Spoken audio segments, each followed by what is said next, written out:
You've tried all the right things. You say the affirmations. You write the gratitude lists. You force a smile when your insides feel like they're collapsing. You've been told, directly or indirectly, that your suffering is just a mindset problem. So you keep reaching for positivity like a life raft, wondering why it keeps slipping through your fingers. But here's the truth. You're not ungrateful. You're not negative. You're not broken.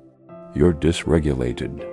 When your nervous system is stuck in survival, flooded with stress, tension, and unprocessed trauma, your body doesn't care how positive your thoughts are. Because safety isn't a slogan, it's a biological state. Until your body feels safe, your brain will stay in protection mode, no matter how many times you tell it otherwise. This isn't about giving up on hope. It's about understanding that real healing goes deeper than thought. It begins in the body with nervous system regulation, emotional release, and trauma-informed care. You don't need to force positivity. You need to create the conditions where peace can actually take root. That's not weakness, it's wisdom, and it's where true healing begins. This video is for educational purposes only. It is not a substitute for professional mental health advice. Please reach out to a licensed therapist if you're struggling. We often treat emotional collapse like personal failure, like we should have been stronger, calmer, or more grateful. But what we call breakdown is often just the nervous system reaching its limit. It's not a defect of character. It's the body's way of saying, I've protected you long enough without rest. Now I'm shutting down to survive. When you live in constant vigilance, overthinking, people-pleasing, suppressing emotions, your nervous system stays stuck in high alert. You don't get breaks, even when nothing is wrong. You wake up already tense. You feel exhausted after simple tasks. Over time, that baseline of stress wears down your capacity to cope. This is especially true for people who have lived through trauma, neglect, or emotionally unsafe environments. The nervous system doesn't forget, it adapts. It becomes wired for survival instead of safety. And that wiring doesn't untangle just because you want to feel better. It takes intentional regulation, not willpower. No affirmation can override a system that believes it's still in danger. You can say, I'm safe 1,000 times, but if your body doesn't feel it, the message won't land. This is where positive thinking falls short. It speaks the language of the mind. But healing? Healing speaks the language of the body. When the nervous system is overloaded, the brain loses access to calm logic. You might forget words, misinterpret people's tone, or lash out unexpectedly. That's not you being irrational, that's your survival brain trying to manage what your system perceives as threat. It's protective, not broken. The mistake isn't feeling this way. The mistake is expecting yourself to think your way out of it. That's like telling a sprained ankle to heal through positive thinking. It denies the biology involved. Real strength is not pretending you're fine. It's recognizing when your system needs recovery, not more pressure. Recovery doesn't mean doing nothing. It means doing the right things, grounding practices, rest, safe connection, slow breathing, emotional processing. These send signals of safety to the body, which is the only way the mind can truly calm down. Until then, your thoughts will remain loud, chaotic, or hopeless, because they're trying to survive something your body still feels. You don't need to force your way into peace. You need to gently lead your system back to safety. One breath, one boundary, one nervous reset at a time. That's not weakness. That's the biology of healing. When your nervous system is in chaos, trying to stay positive can feel like putting a motivational sticker on a bullet wound. It's not that you're unwilling to feel better, it's that your body doesn't believe it's safe enough to relax. And until the body feels safe, no affirmation, gratitude list, or forced optimism will land. It will feel false not because you're cynical, but because your system is protecting you. Trauma doesn't respond to logic. It responds to felt experience. If your chest is tight, you're breathing shallow, your heart racing, that's not a mindset issue. That's your body screaming, something is wrong. Ignoring those signals by pushing for positivity doesn't help. It bypasses the pain. And what you bypass, you internalize. You might tell yourself to look on the bright side, but still feel heavy and numb. That's not self-sabotage. That's a dysregulated nervous system doing its job, keeping you on high alert because it doesn't yet feel safe enough to let go. The body needs safety cues, not slogans. This is why so many people feel guilt when positive thinking doesn't work. They assume they're doing something wrong. But the truth is, your body is wise. It remembers, it holds the story.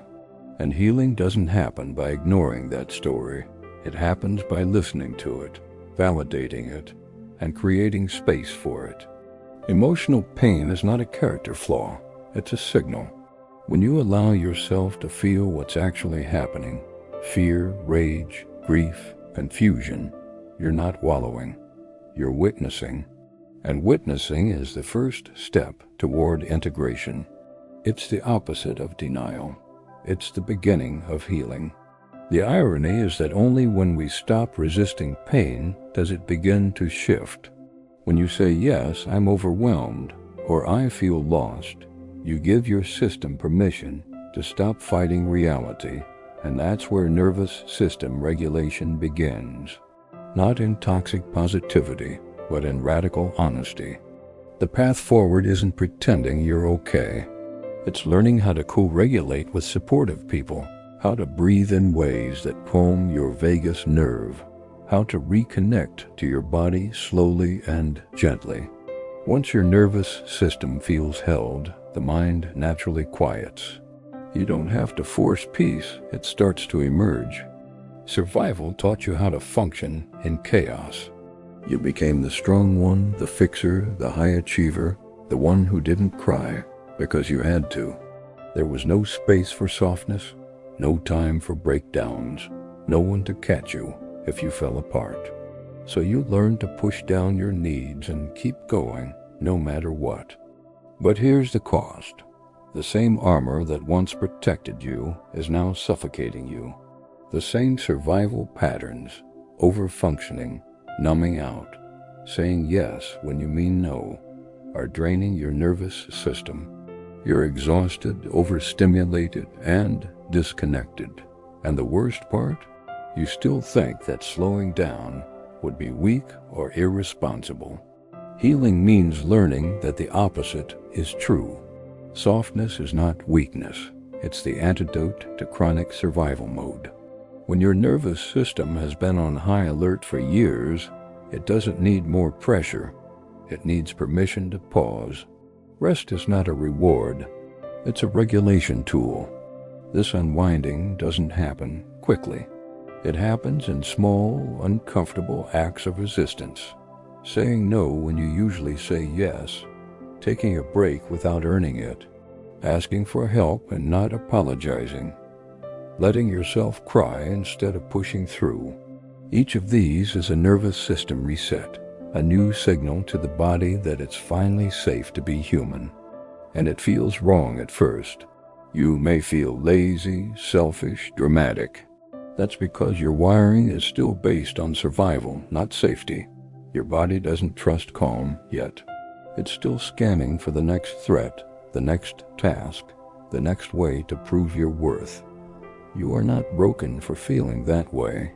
You're adapting. But now it's time to unlearn. Unwinding means shifting your relationship with discomfort. Instead of shoving it down, you breathe through it. Instead of powering over your pain, you sit with it.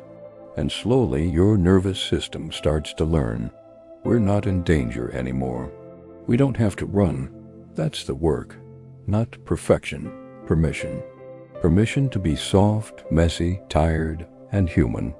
That's how you move from survival into healing. That's how you start to build a life that doesn't constantly feel like a war zone inside your body. You don't heal by becoming tougher. You heal by becoming truer. And truth, real truth, comes when you finally lay your armor down, look at your tired patterns and say, "Thank you for getting me this far, but I don't need to survive like this anymore." That's not quitting, that's coming home.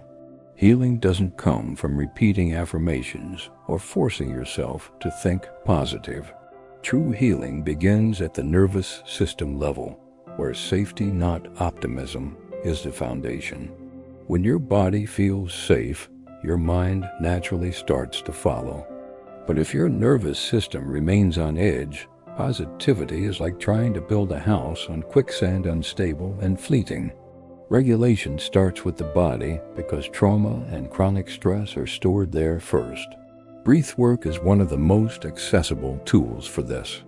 Deep, intentional breathing sends signals to your brain that you're safe, activating the parasympathetic nervous system, the part responsible for rest and restoration. This physical shift sets the stage for emotional calm. Movement is another crucial piece. The stress and tension trapped in your muscles and nervous system need release. Gentle activities like walking, yoga, or stretching help your body discharge that residual energy. This isn't about intense exercise or pushing harder. It's about allowing your nervous system to let go of what it's been holding on to. Connection is equally vital. Surrounding yourself with people who are grounded, calm, and emotionally attuned rewires your brain's safety signals. Safe relationships don't just feel good, they teach your nervous system what safety actually feels like.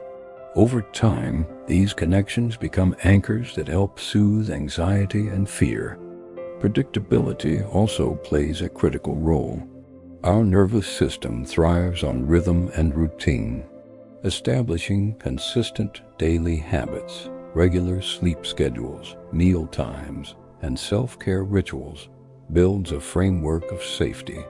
This structure reassures your brain that chaos isn't lurking around every corner, allowing it to downshift. When these foundational elements are in place, your mindset doesn't have to fight to change. The anxious thoughts, self-doubt, and hypervigilance begin to ease because your body no longer feels under threat. This organic shift is far more sustainable and profound than forcing positivity that your nervous system rejects. The key is patience and gentle persistence. You can't rush nervous system healing because it requires rewiring patterns that have often been in place for years. But every breath, every calm connection, every moment of grounding strengthens your internal sense of safety. Healing is about creating a home inside yourself, a place where your nervous system feels relaxed and secure.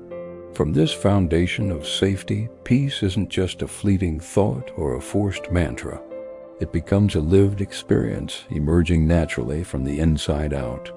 You cannot simply outthink a nervous system that's overwhelmed and exhausted. No amount of positive thinking or good vibes can mask the deep imprint trauma leaves on your body and mind.